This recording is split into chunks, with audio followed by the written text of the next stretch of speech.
We're in the book of Jude. Jude deals with apostasy. And we've seen that there's two categories of apostates. Believers who are apostate. They've abandoned the truth. They've left the truth. They're not interested in the truth. And also unbelievers who are apostate. Here's something interesting.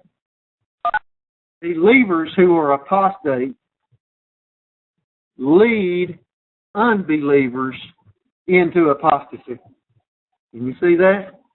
So if you have a generation of believers who are apostate, guess what? They set a trend for the nation. They set a trend for those around them, and they just lead the whole nation down into apostasy, farther and farther away from the truth.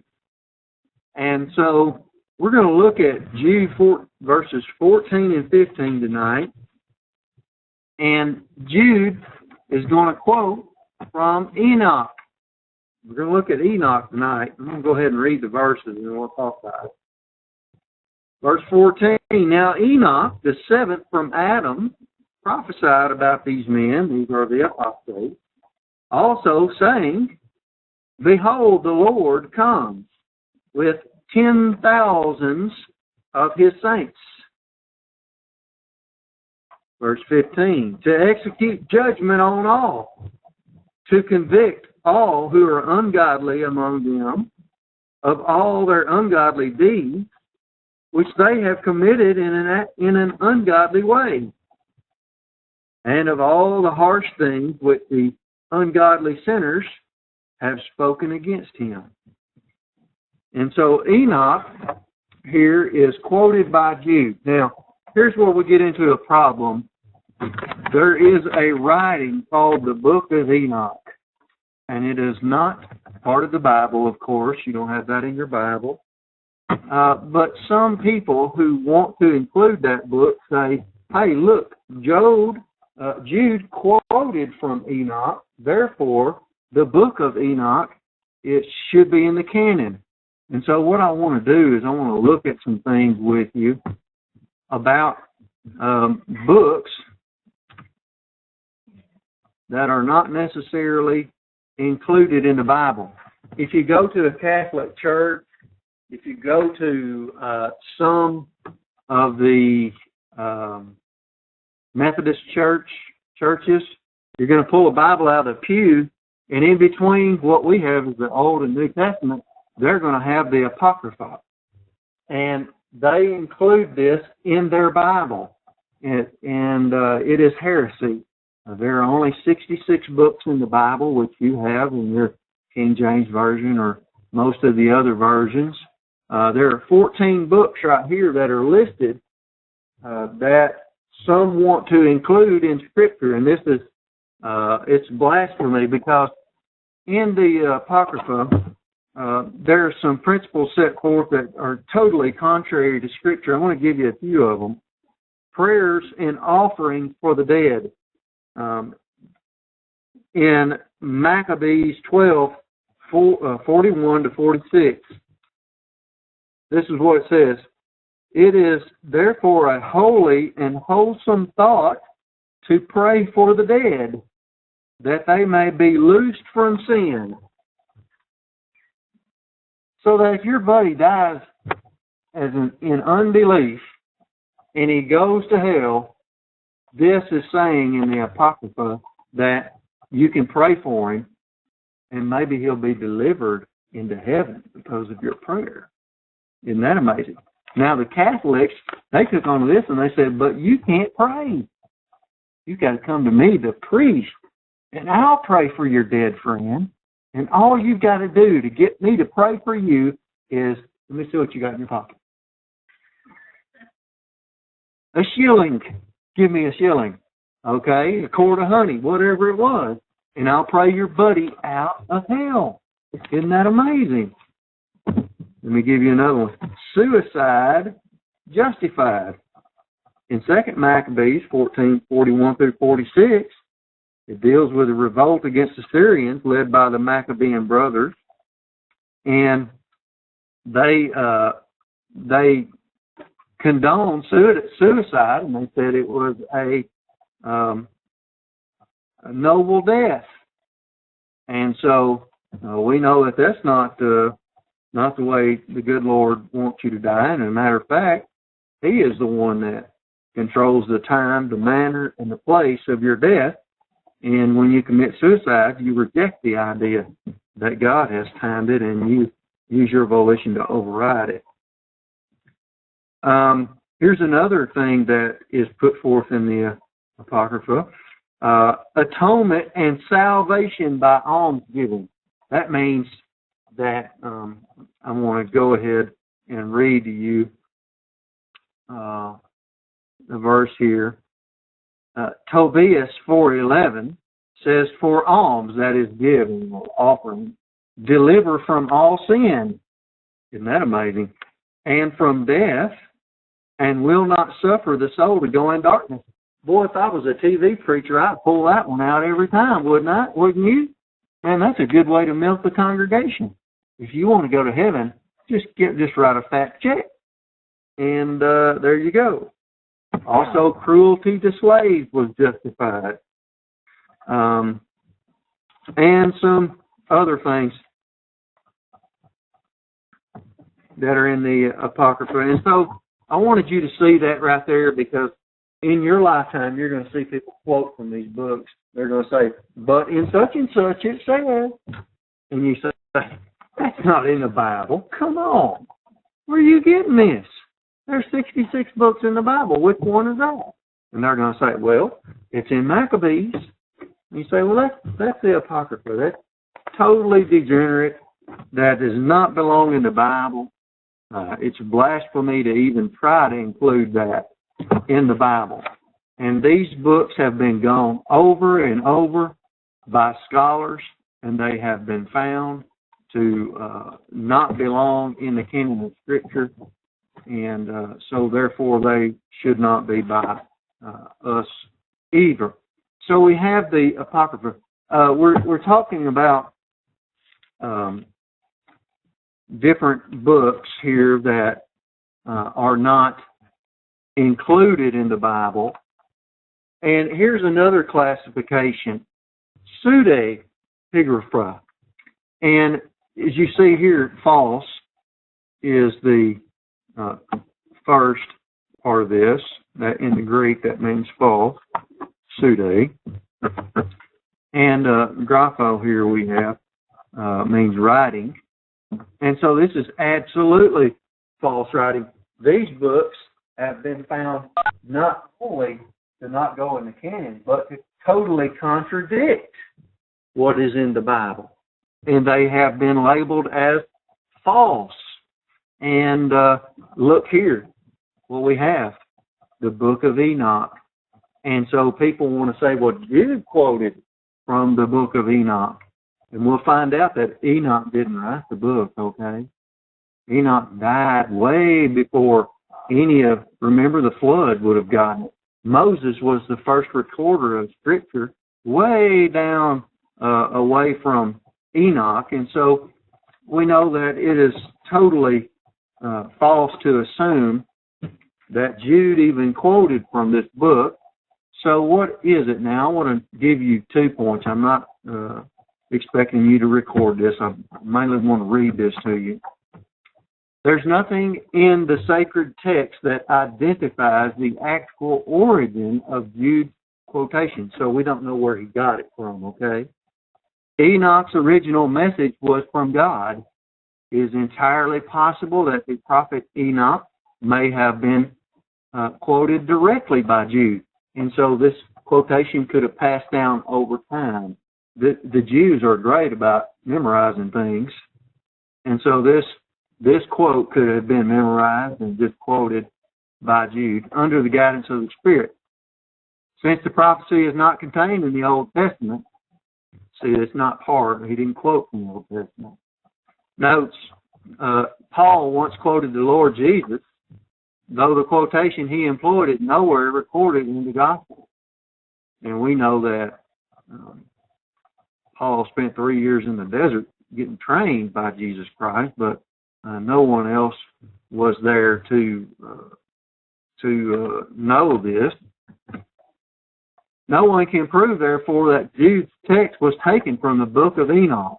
Further, it is likely that the quotation in the book of Enoch reflects the echo of an ancient tradition that has its roots in the events of the patriarchal period, and that the inspiration of Jude and the tradition of the book of Enoch merely merged at this juncture.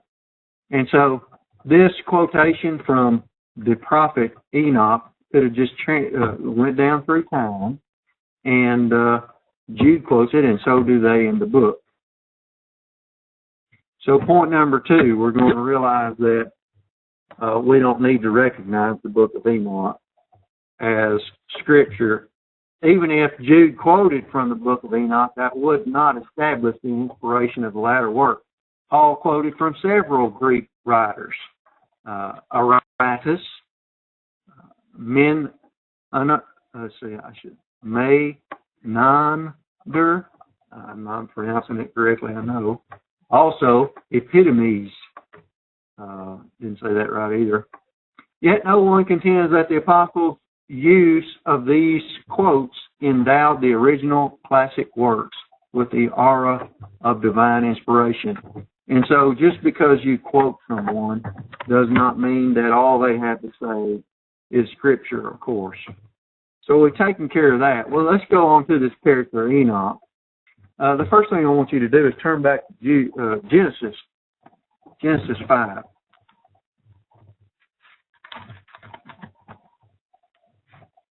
Very interesting. Genesis 5. I want you to look at the family tree on this. This is pretty cool. Start out with Adam. I'm just going to have to do this really roughly. We go from Adam. We're going to look at 3 sons here. Remember, Cain, Abel, and Seth. 3 sons. Now, we're going to go down the line of Seth to get to Noah. Seth had Enoch.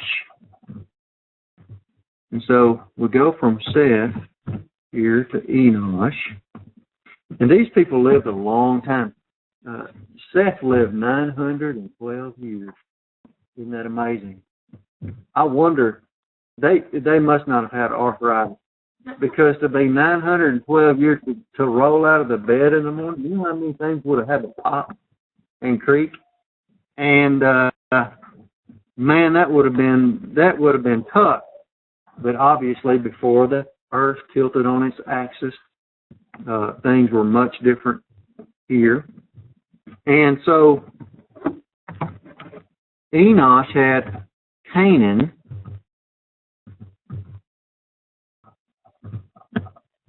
There's an extra A in there.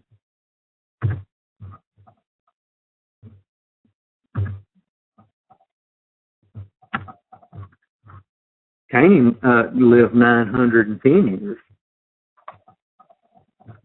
Canaan had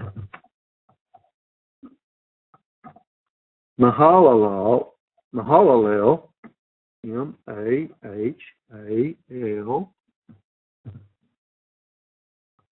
A-L,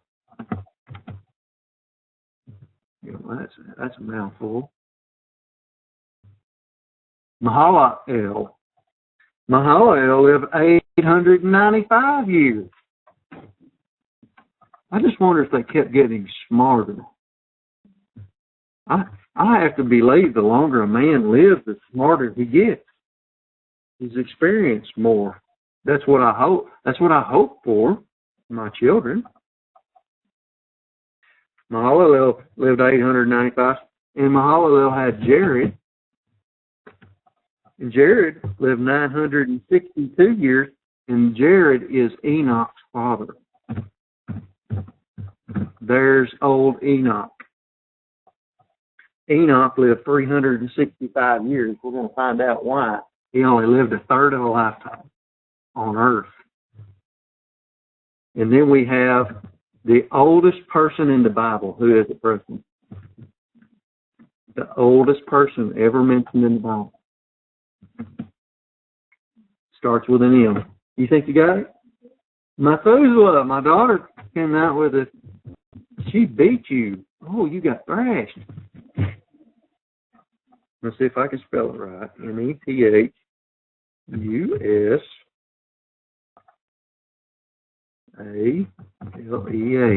Methuselah. Redeem thyself. How old was Methuselah? Oh, he looked in his Bible. 969 years.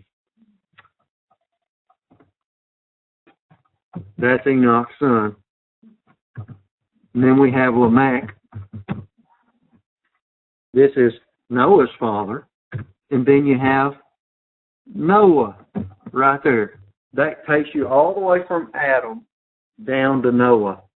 And you can see that Enoch is Noah's great-grandfather.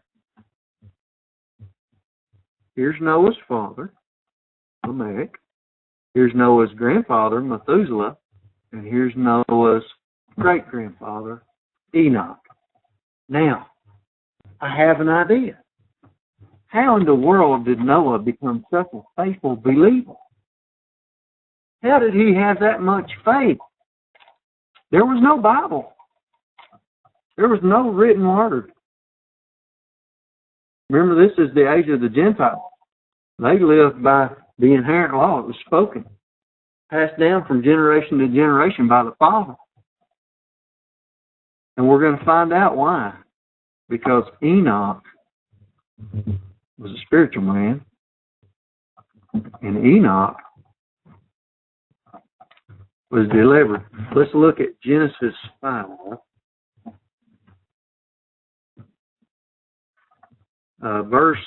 Let's start in verse 21. This is where it begins to talk about Enoch. It says, Enoch lived 65 years and begat Methuselah. He's pretty smart. He waited until he was pretty old to have kids. And I'm not sure. This might not have been his first son, but this is tracing the family tree down to Noah. Okay, so Methuselah is mentioned here.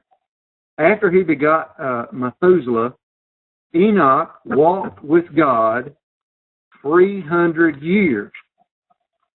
That means he lived the spiritual life 300 years and had sons and daughters. Verse 23. So all the days of Enoch were 365 years. And Enoch walked with God. And he was not. You get that? For God took him. And so we see here, he was not. For God took him. Now let's turn over to Hebrews. You got to go back over towards back where you were. Because Enoch is mentioned over here. Also, Hebrews, we're going to look at chapter 11.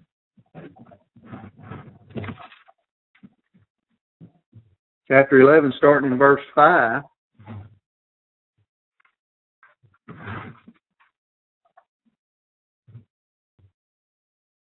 More about Enoch. Is everybody there? We'll get. I'm going to read some of the. You're going to notice in this section of Scripture, the writer of Hebrews uses 3 examples from the age of the Gentiles. Now, these are 3 examples of spiritually mature believers that lived in the age of the Gentiles, where they had no Bible, they had no pastor, they had no church. They had, they looked forward to the cross, and yet they grew to maturity. And it was because their fathers taught them around the dinner table. They taught them doctrine. It says, in verse 4, it says, by faith. That is, faith in the objective sense. That means by doctrine. What is believed. By Bible doctrine, Abel offered to God a more excellent sacrifice than Cain. Go on down to verse 5. By faith, or by doctrine, faith in the objective sense, Enoch was taken away so that he did not see death. Now we get a little bit more clue here. God took him home alive and was not found because God had taken him. For before he was taken, he had this testimony, that he pleased God. Isn't that amazing? Enoch had a spiritual life, and he pleased God. Verse 6, but without Bible doctrine, faith, it is impossible to please him. Isn't that amazing? The importance of Bible doctrine. For he who comes to God must believe that he is, and that he is a rewarder of those who diligently seek him. And it is amazing that the great-grandfather is listed in verse 5, and now we have Noah. Comes from the offspring of Enoch. By faith, by Bible doctrine, Noah, being divinely warned of things not yet seen, moved with godly fear, prepared an ark for the saving of his household, by which he condemned the world and became the heir of the righteousness which is according to faith. So let's look at some points on Enoch. Go back here. I got 7 points on Enoch. This is probably what you want in your notes. Enoch was Noah's great-grandfather. Isn't it amazing how you have an impact in your life? I didn't know my great-grandfather, but he's had an impact in my life. His name was Carl Thompson. I walk through the woods, I see fence posts made out of boat ark. They're still standing there. They're from when he was alive. There's old barbed wire in trees this big around, it's running right through the middle of it. He strung that barbed wire out through the woods. You know, they didn't have GPS back then. It's straight as an arrow. Stretched it up. I've got his old shotgun. He carried his old shotgun until the blue was wore off of it. It's silver. Didn't have any bluing left on it. He carried that thing quail hunting. They said he'd bring home quail by the tote sack full. And I don't know if you've ever carried a shotgun until the blue wore off of it. That's hard to do. You got to carry it many, many, many a mile. I've got his old horn. It's a goat horn that he called his foxhounds home with. And they would sit in the middle of the road and build a fire and listen to the walkers run coyotes and foxes out through the hill. And when the dogs got ready to come home, when he got through listening to the dogs, they'd blow that horn, that goat horn, and those dogs would come to it. And so when I see those things, it has an impact on my life. I'm kind of a nostalgic type of guy. I like old stuff. A lot of old stuff we've got is good. Did you know that? Good stuff was made in the old days. I started thinking about it the other day. The newest vehicle that I own personally is a 68 model. Well, okay, 72. My car's a 72. He corrected me. So I have a 68 pickup truck in a 72 car. And I have a 61 clunker. And they all have, the steel in these vehicles is amazing.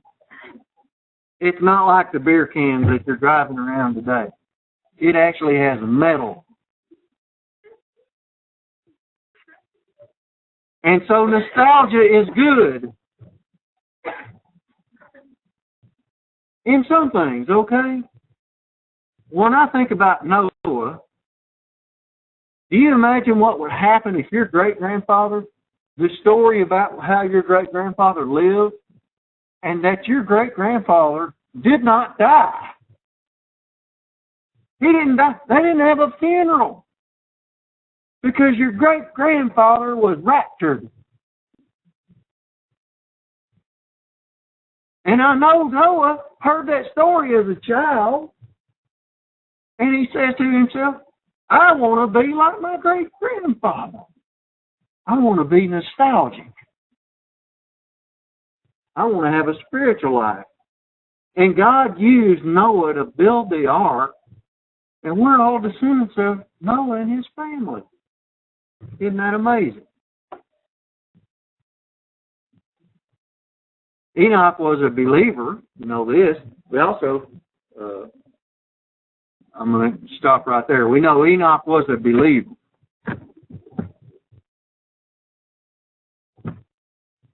Enoch lived with the Nephilim. Remember, this is the half angel, half man. They were the most corrupt creatures in their annals of human history, simply because they were the super race, and they're half-fallen angel.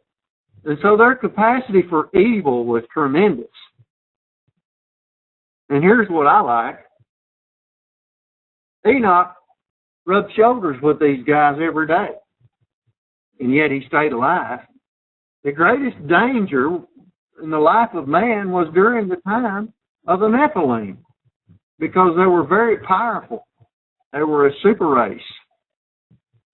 And Enoch lived with the Nephilim. And guess what? God took care of Enoch. God delivered Enoch. And today we live with some roughhousers. We, around the world, Christians are being killed in Syria, Iran, all around the world. There's more and more Muslims moving to the United States. We've got some real ruffians these days, and it's going to continue to get worse. Don't let anybody tell you it's going to get better. Hey, the ruffians are going to get worse and worse. Guess what the answer is? God will take care of you. All you got to do is use your noggin. He'll take care of you, just like he did old Enoch and Noah.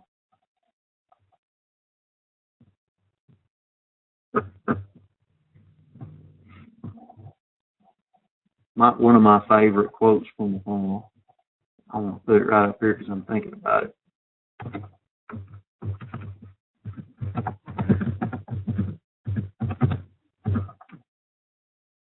Needs to be a dash.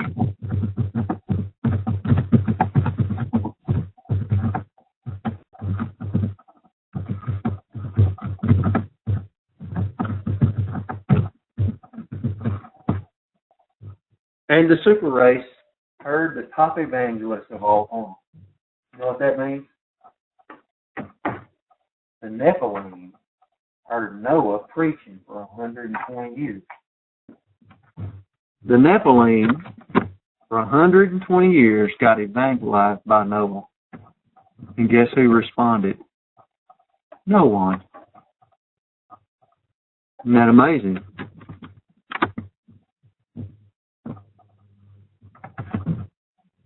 I'm going to go on to point number 4.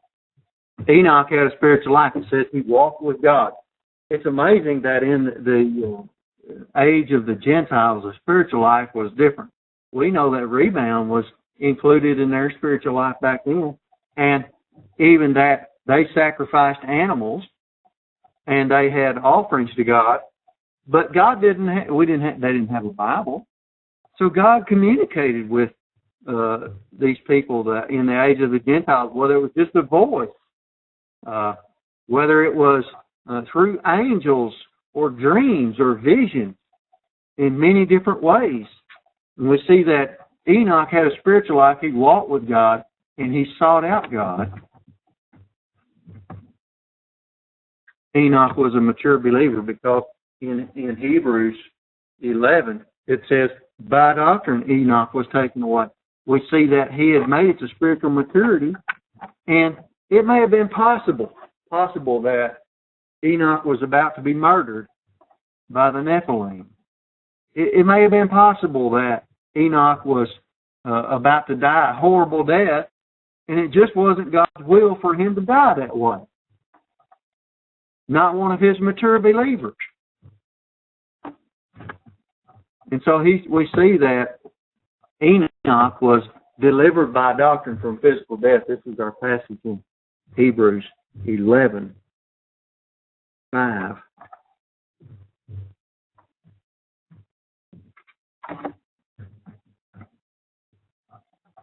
It's amazing to me that a lot of people, there's a lot of pastors that want to talk about martyrdom and how so many people of the early church were martyred for their faith. And they want to drag out Justin's book of martyrs. But they don't even understand that most of the so-called martyrs of the early church were actually dying to sin unto death for rejecting Bible doctrine. And thousands upon thousands of Christians were killed under the sin unto death in the early church. And pastors every week will want to drag something out, and they're going to talk about, if you're a missionary, don't be scared to go in the most dangerous parts of the world, because you can die a martyr's death. Hey, they're just dying to sin unto death. You want to use that for an example. God's called us to use our brain, silly. And we see here that Enoch was a mature believer, and he was delivered from physical death by God. Point number 7, your last point. Enoch is a picture of the raptured generation. Because in the church age, we're going to go farther and farther into apostasy. And guess what? At the very end, when the world has gotten in really rough shape, boom. Believers are going, that generation of believers are going to be raptured by the Lord. I'm going to read 1 Thessalonians 4:13-17.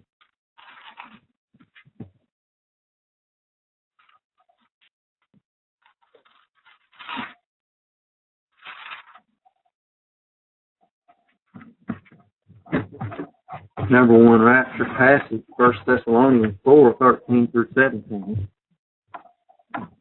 But I do not want you to be ignorant, brethren. That's our biggest problem as believers. We're ignorant. Concerning those who have fallen asleep, those are the ones who have died before.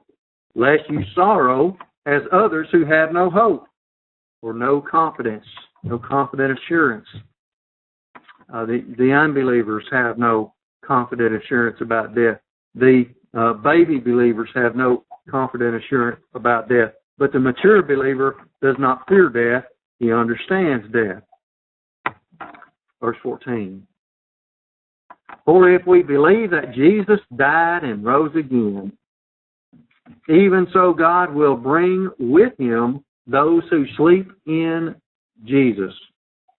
That means those people from the church age who have died before us in previous generations. When Jesus comes back at the rapture, their soul is going to return with him. We're going to see what happens here.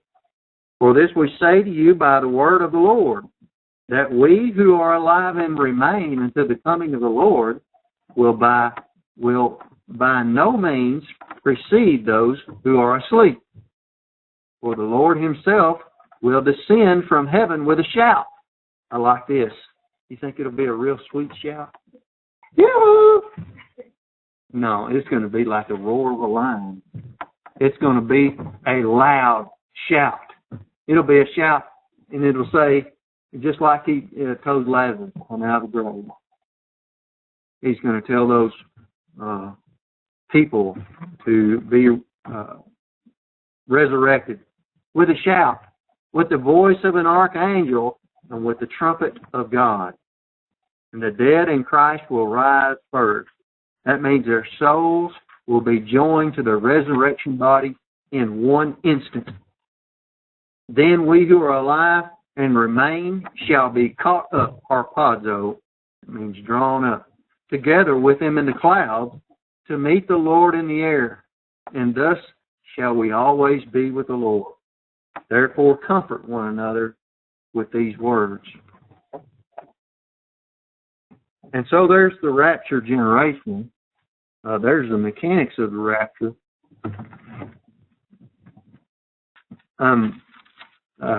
We could look at the verses in Timothy that describe the rapture generation. I think I'll leave that, and you can read that if you want to. I do want to read 2 Timothy 3, part of this. But know this, in the last days, that's the last days of the church age, perilous times will come, for men will be lovers of themselves, lovers of money, boasters, proud, blasphemers, disobedient to parents, unthankful, unholy, unloving, unforgiving, slanderers, without self-control, brutal, despisers of good, traitors, headstrong, haughty, lovers of pleasure rather than lovers of God, having a form of godliness. That means they have a spiritual life, but it's not a real one. But denying its power. And from such people, guess what? Turn away. It says separate. Don't make them your best friend. And so I want to go back. We're going to look at Jude one more time, and we're going to put on a timeline where Jude is talking about. I don't want to give you too much because we're going to do this Sunday morning. Verses 14 and 15 describe an event that was prophesied by Enoch. Now Enoch, the seventh from Adam, prophesied about these men, these apostates, also saying, Behold, the Lord comes with 10,000s of his saints. I bet the Nephilim love that. The Lord's coming. Can you hear me? The Lord's coming back. And he's going to execute judgment. You better change your ways. This may be the reason God had to take him home. He was such a stout preacher. Verse 15, to execute judgment on all, to convict all who are ungodly. The word ungodly is used 4 times here. Among them of the ungodly deed which they have committed in an ungodly way, and of all the harsh things which the ungodly sinners have spoken against him. You know, we've got demon worship more prevalent in our day. It's coming across the TV now in ways that I've never seen it before. At the last Super Bowl, we had demon worship right in the intermission. And I heard that last night on the Music Awards, they had another demon worship event. I didn't get to see it. The world is becoming darker by the day, and the message here for the apostates is to turn because of the judgment of God against the ungodly. And it has a direct analogy to apostasy in our time. I want to go back to my whiteboard. And so we see here what we need to do is we need to see, I want these young people to see, we look at the rapture going up. We know that there will be 7 years of tribulation here on earth. And the prophecy of Enoch has to do with this arrow right here, the second advent. And it says 10,000s of his saints.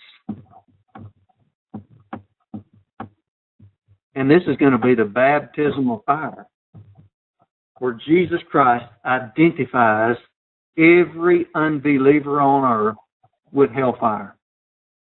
Isn't that amazing? To execute judgment.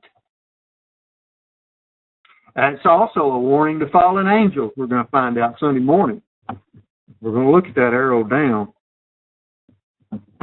We'll look at the spiritual side of it. So let's continue on in Jude. And what I want to do is look at verse 16. We're going to look at the final description of the apostates.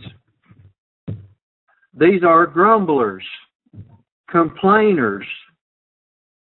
You ever wonder why your parents are so hard about you complaining?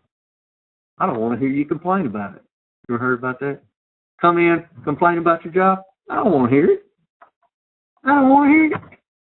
Grumblers, complainers. Isn't it amazing that half the United States they're grumbling about minimum wage? The minimum wage needs to be higher. Guess what?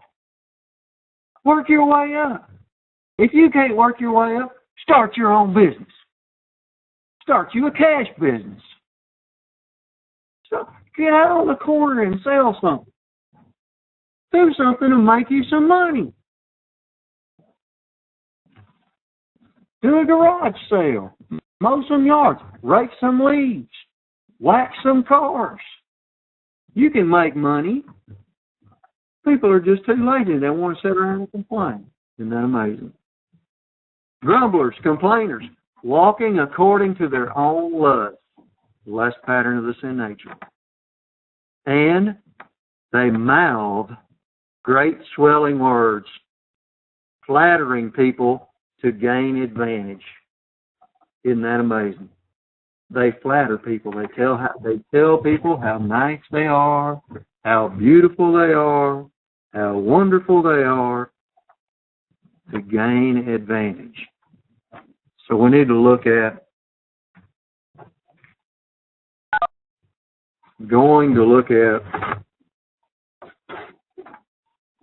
the 5 descriptions of apostates. And then we're going to go on to something in verse 17. Remember, we've got the but there. You're the but. Point number 1, the murmurers. This describes the apostate. Comes from the word gagustes, and it means grumblers. These are the malcontent. They not only will not take in doctrine themselves, but they criticize those who do. These are people who are fussy in their living, and their mean spirit comes out in almost every word they speak. Terribly frustrated about it. The second descriptive name, complainers. The Greek word for complainers is memsphimoros, and it means fault finding. They can never see the good in anybody or anything, but they always find something to whine about. I used to be bad about this, I'm going to confess.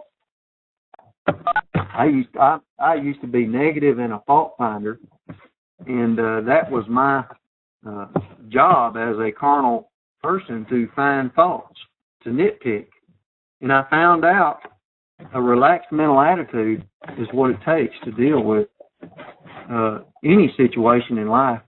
Did you know that relaxed mental attitude will deliver you from a lot of problems in life?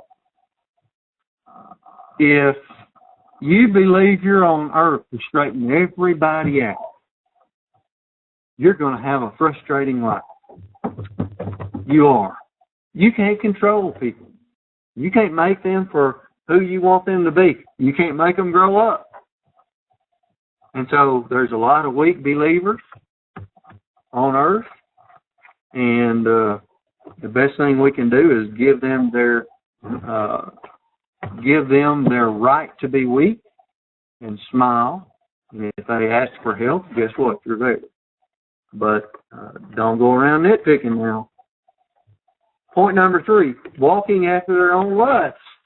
They're walking after their own lust. We know the lust pattern of the sin nature. There's materialism lust, where you want things. I like the song by, I think it's U2. It goes over and over. It says, what you don't have, you don't need it now. what you don't need it. No. And then it says it over and over again. I said, I heard that one day. I said, no, I was thinking I needed something new. But they're right. I don't really need it now. I get to thinking about it. What you don't have. See, materialism, lust can take over your life. You can think you need the next thing.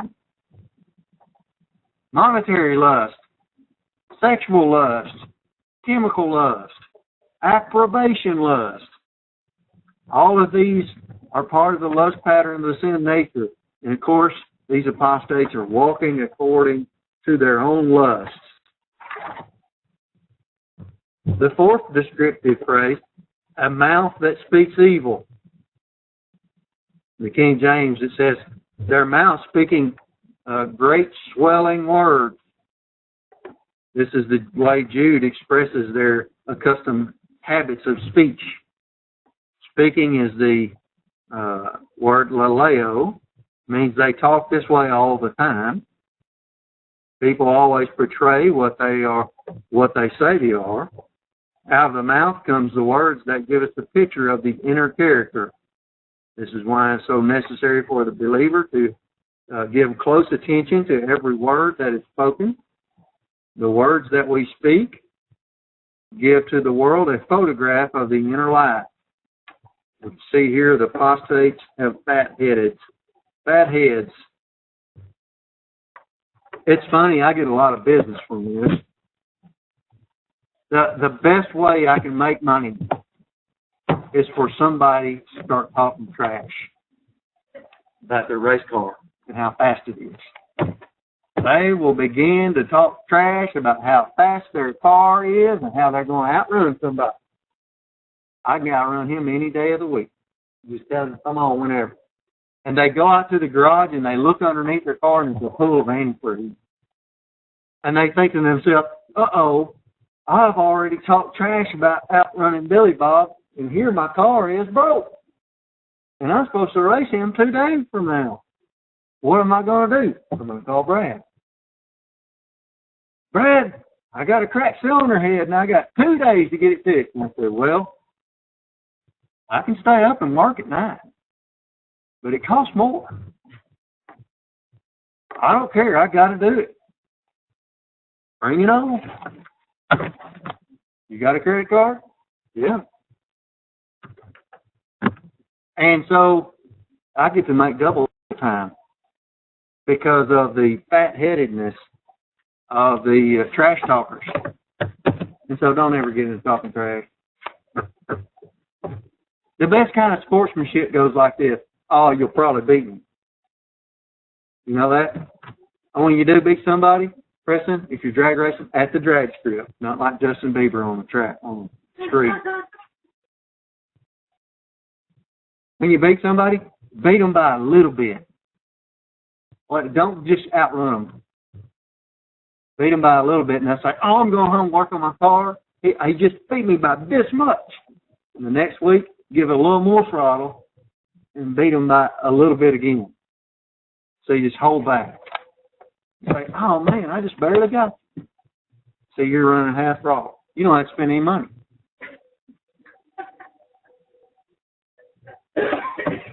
The fifth descriptive phrase, communicating ideas that are acceptable to pride. Communicating ideas that are acceptable to pride. I have changed the translation of the last. This is Dr. Vaught talking to us.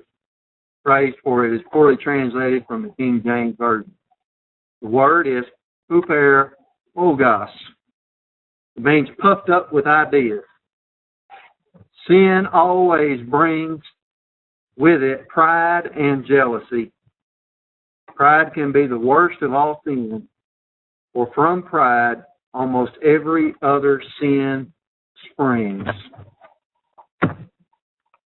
So the false prophet or the apostate communicates,